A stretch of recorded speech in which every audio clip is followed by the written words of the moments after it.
Hey, good morning, fans of Village of Venetia. I'm Richard Roberts, pastor of Right United Methodist Church and also historic Edwards Chapel up there at the corner of Chapel Hill Road and Highway 136. But I'm here to talk about the Village of Venetia, a concept that we created, 10 years ago, 11 years ago when we moved into this part of Peters Township.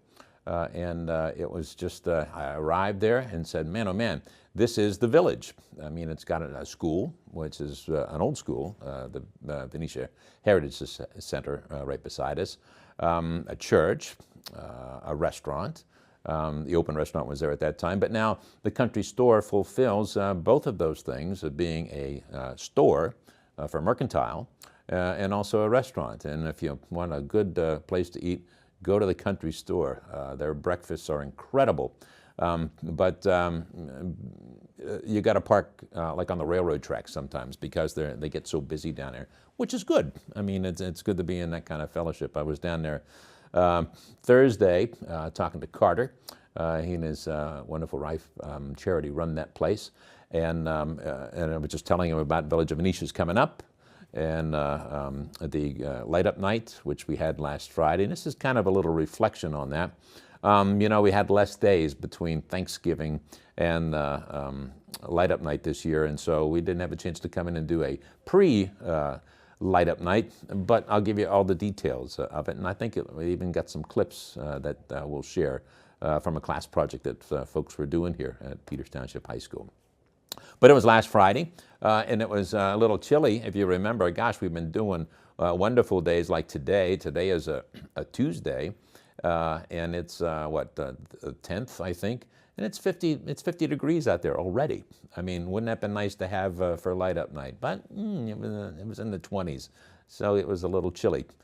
We got a couple nice days here. It gets cold again, and then a couple warmer days for the weekend. But it was wonderful. Again, we've been doing the event for 10 years now, and the tree looked more beautiful this year than ever before. We borrowed Greg from, he is the light man, the set builder for the Wright Company, and also does the lights over there at the Peters Township Middle School.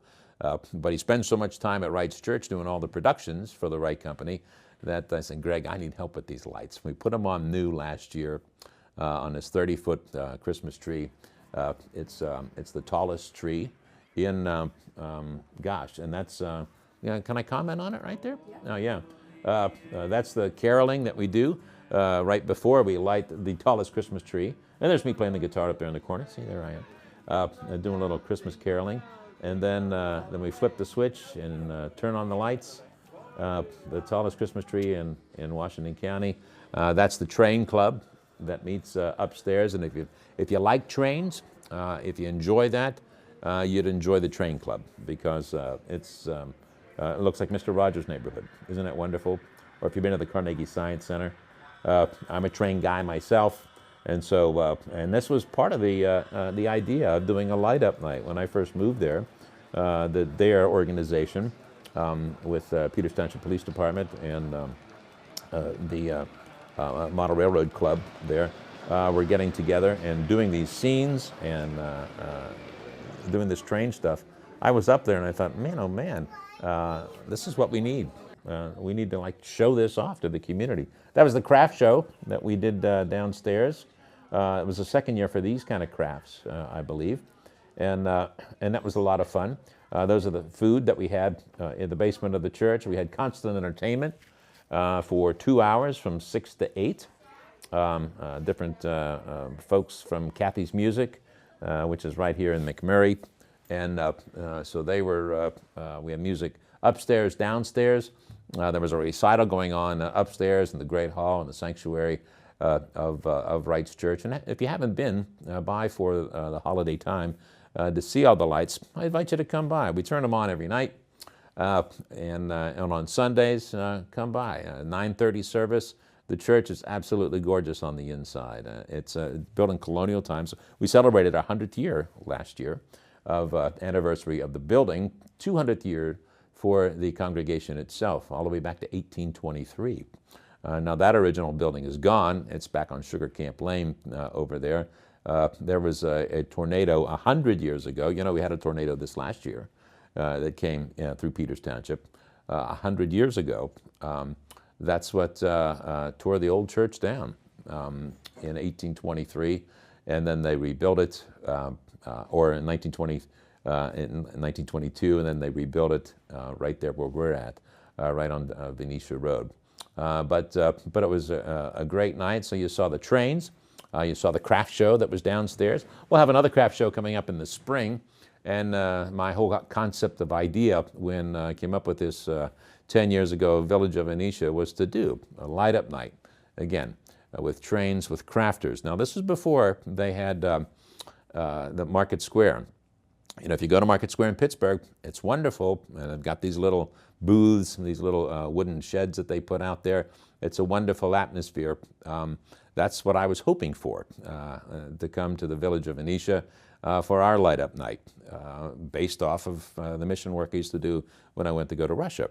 I was there for 10 years during the Christmas time, and also a week, or 10 days of Christmas, 10 days in the summertime to do mission work. But when you go in Christmas time, as in the summertime, but you go in Moscow, Izmailova Park is an outdoor flea market. Now it's below zero there. I mean, it's cold, but there'll be hundreds of people there. There'll be hundreds of crafters selling Matryoshka dolls and all, you know, which those stacking dolls, which our kids learned about quantity from these Matryoshka dolls that I brought back from Russia with me. But if you know it's going to be cold, you prepare for the cold weather and you dress appropriately. And so when I came back from doing all these trips in Russia, I thought, you know, we could do that here. And never quite achieved that on the outside. Sometimes we did do an outdoor Bethlehem market. Sometimes you see that done on the inside of larger churches. We did it inside outside for 1 year, and that was wonderful. We had artisan folks outside. We had someone making pottery. We had someone making candles. We had someone playing the violin, a local musician that you could go. And we had Roman guards chasing you down like you were in the village of Bethlehem the night that Jesus was born. You know, that's the kind of concept of that program. And then you went inside. You went inside into the sanctuary, i.e. the synagogue, and learned some things in there. But that was a wonderful thing. But we were only able to do it 1 year. And it was cold and it snowed that year that we did it. We tried it in another community. We were up in Venango County, up in Dempseytown for 10 years, and we did it up there. Now, Venango County is right on the edge of Crawford County, and we get lake effect snow. We had this outdoor Bethlehem village. I thought, man, isn't this a great idea? We'll put up these tarps and we'll have these tents, and folks will come and see all these artisans. We did it Friday night, and then it started to snow Friday after that. And we were going to do it Saturday, and I think we had a foot of snow, or maybe 18 inches. And then it kept snowing on Sunday, and I couldn't take the tents down. In fact, most of them collapsed. But it was like 3 weeks before we could get in there, because then it went to below zero. And it was cold, but what a fun time that was. But if you come by Venetia and 788, or the 800 block, you'll see that tallest Christmas tree and as many lights as we can put on. I got an old 50 Chrysler out there decorated with lights, with a tree on top. I got a station wagon, the family truckster from National Lampoon's Vacation and Christmas Vacation, and with a Christmas tree on top, just like when they went and cut their Christmas tree down. In fact, I missed the guy on East McMurray that had the camper, had Uncle Eddie's camper out there, or Cousin Eddie's camper, during the Trump campaign, and I didn't see it out there so far this winter season. But remember, he used to have the whole family out there, had the lights decorated like Clark Griswold's house. But so anyway, we try to put out as many lights as we can, because this is the season of light. There's a lot of darkness out there, to be sure, but this is the season when our light needs to shine. And if you're a part of a Jewish faith, you would look towards Hanukkah, when the light is 8 times brighter than it is at the very beginning. Or the Christian faith, we have Advent candles. You light a different candle for 4 Sundays, and then the Christ candle Christmas Eve. But it is such the season of light. And so that's what we try to do at the Village of Venetia, is put up as many lights as possible. And now it's not an animated show like you'd go to Disney World or go to Busch Gardens, one of my favorite places at Christmas time. Uh, Gosh, that tree, we've got maybe a 30-foot tree. Theirs is 50 feet tall. And they've got, a sound system that's incredible with animated lights that go along to it. Or wherever you go. If you go to, I think, North Park out at Allegheny County out there where I grew up out in that area, I think they do a laser show, a Christmas laser show. They used to do one at Heartwood Acres. They don't do that anymore. Or wherever you can find these big Christmas displays. I heard of one right here in the South Hills just like 2 days ago, and I can't remember where it was at. But again, it's an animated light show. It's a season of light. You see, Santa Claus and all those wonderful things that you see there. But we live right beside, in between the church, Historic Rites Church, and then on the other side is the Venetia Heritage Society in the old school that was used up until 1993. And now it houses the train club, Derrick Train Club on the top floor, Girl Scouts, and then a homeschooler folks use the second floor. And then on the first floor is a multi-purpose room. It used to be the cafeteria, it used to be the gym for those folks that went to school there. But now senior citizens are there twice a month, having a fellowship and a meal, and it's always fun to kind of check in with them. But the school is coming up on 100th anniversary, I think in 2 years, to celebrate that building. There's a flagpole out in front of that building that when I first moved there in 2013, didn't have a flag on it. And I thought, well, you got this flagpole that's very sturdy, and there's no flag on it. So I started looking for, how can we recommission this thing? What do you have to do? And I did the research, and there was no real program, nothing to like a recommissioning of a flagpole. And so I pulled some things from different areas, and we did that. Got the American Legion to come over, the VFW from Peters came, Too Many Tubas, the band, which used to be the old Finleyville Firemen's Band, like from the 1920s. If you watch Mayberry, it'd be like the Mayberry Band. They came and they played, and we rededicated the flagpole, did a 21-gun salute outside, and the flag's been on that ever since, for the last, since 2014. And so we're very proud of that. And the folks that we hired to paint that flagpole were the grandson of the people that installed it 100 years ago. So it's very cool. So it's very traditional. It's properly lit, and a flag flies on it every day. But that's just part of the charm of the village of Venetia. All that jam-packed into a Friday night. Crafters and trains and kids of all ages, entertainment, hot sausage, hot dogs, s'mores by an open fire. And so maybe for the future here, maybe in 2025, we can expand that for just on a Friday night into a Saturday. Get those little buildings built out there that maybe we could do something. And we can talk about that after the short break.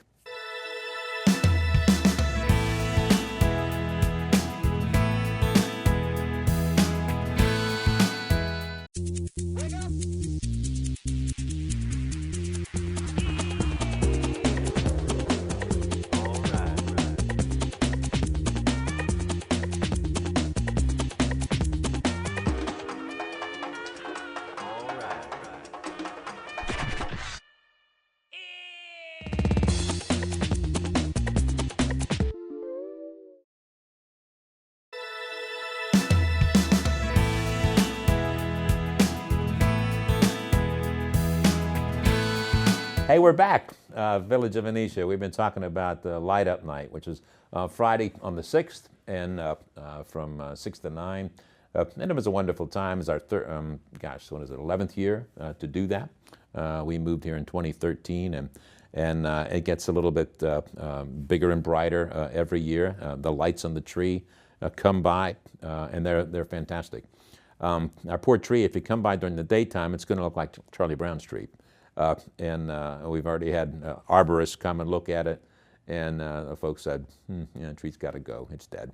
And I, the last couple years have tried to get those tree spikes, those whatever you call them, and put them in around. I can resurrect this thing, because I do that with flowers. You go to Lowe's or Home Depot or someone and get the stuff that's at the very end of their life, and pump them for Miracle Grow and bring them back to life again. Can't quite do that with that great big tree, but come and see the lights. They're on every night, and you can drive through the school building there, through that parking lot, and get to experience all that. In fact, that's what today is. I think I'm going to go back after this morning shoot and put up some more lights, because it's not too late yet. It's only, the 10th of, is it the 10th or 12th? Yeah, 10th of December. So we still got some time to go. In fact, we keep them up till Epiphany. And if you follow the Orthodox tradition, that is their Christmas. And so I like to follow all the traditions. And so we keep the lights up until, first Sunday of January, actually in the middle of January. But we'll celebrate a lot of folks for the Christmas Eve service in the Christian tradition. They may have a festival of lessons and carols, and you see that, and they do all these wonderful carols, and that's wonderful, and I like that. But I went to an Episcopal, historic Christ Church in Williamsburg, gosh, I don't know, 15 years ago, perhaps, and it was for an Epiphany Sunday. They did a festival of lessons and carols that time, and it was like, no, that's what I want to do, because, really, if you don't know the song 12 Days of Christmas, that starts Christmas Day. That starts December the 25th and goes to Epiphany. That's really the Christmas season. Everything up until that, in our tradition, is Advent, is the coming towards, the preparing. So 12 days of Christmas, then you get to that time in January, the Epiphany, and which is also historically when the wise men came and saw the baby Jesus. If you follow, like that wonderful story, bedtime story, we like to have them all there at the manger. And you see those wonderful creche things, like if you go to the Steel Building downtown, you see them there. But one of the traditions says they may not have been there that night. It might have taken them even 2 years. And if you follow the scriptures, it even says they went in the house to see him. So you can decide for yourself. But there's lots of things to do, if not just in the village of Venetia, like we just followed up, but in the city of Pittsburgh. Go down to Market Square. Gosh, for 20 years, I took youth choirs, and we used to sing in PPG Place, inside, when they used to have that wonderful place. I mean, I'd come from Venango County. Then I was in the city of Sharon. All my kids learned to skate around the Christmas tree there at PPG Place, all 3 of them. That's the only time we went skating.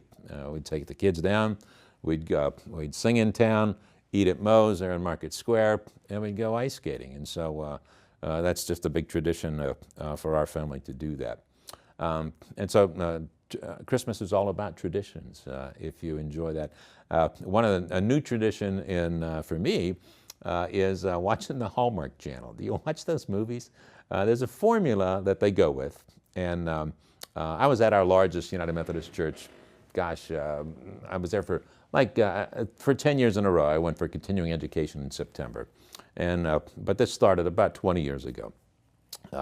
And about the second year I went, this is phenomenal. I mean, there's 25,000 members in this church that started. It's about 35 years old now, this church. But they had the chairman of Hallmark that's also in Kansas City.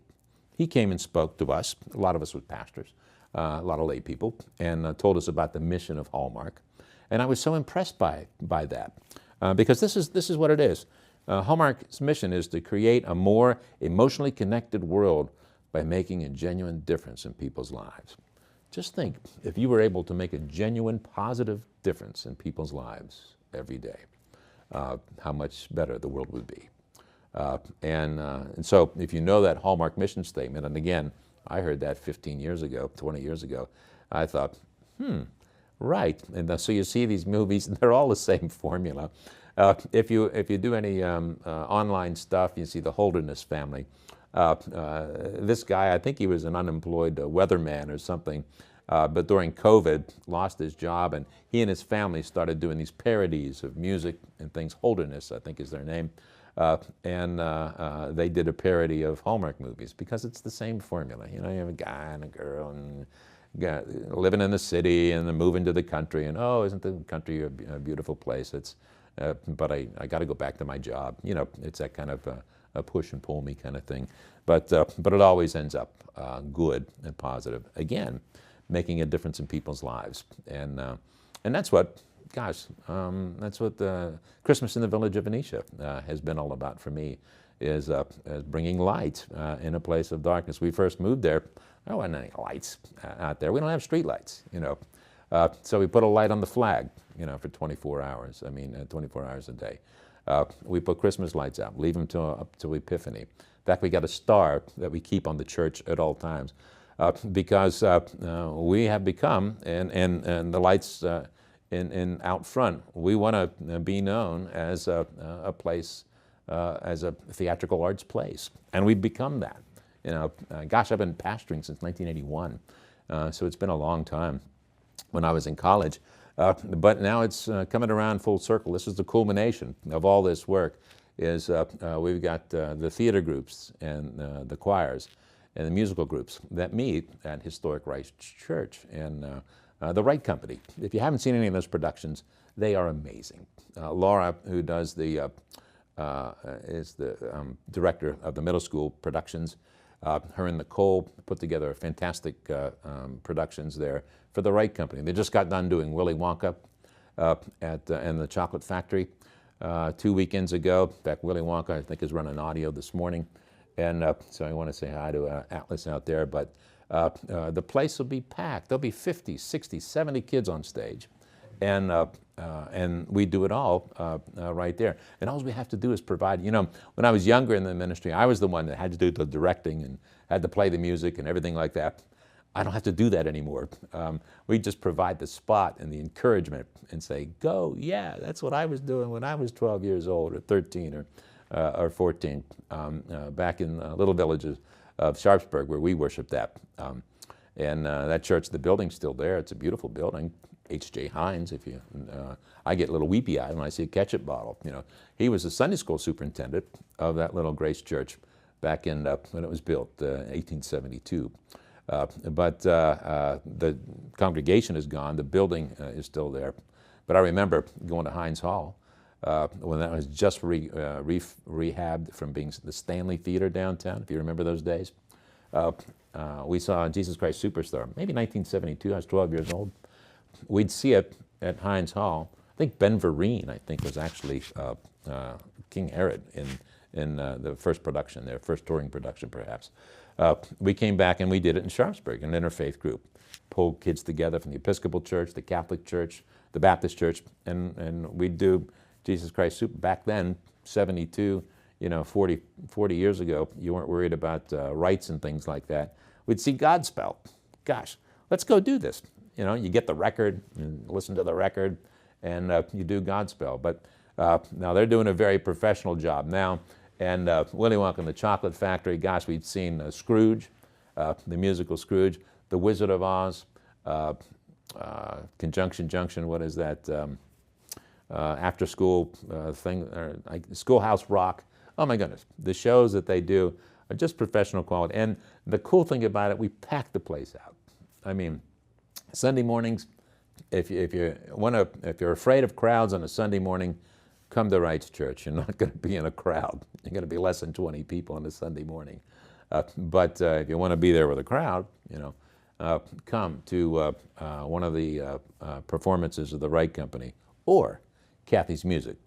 Kathy's Music has 2 studios, one in Mount Lebanon, one right here in McMurray.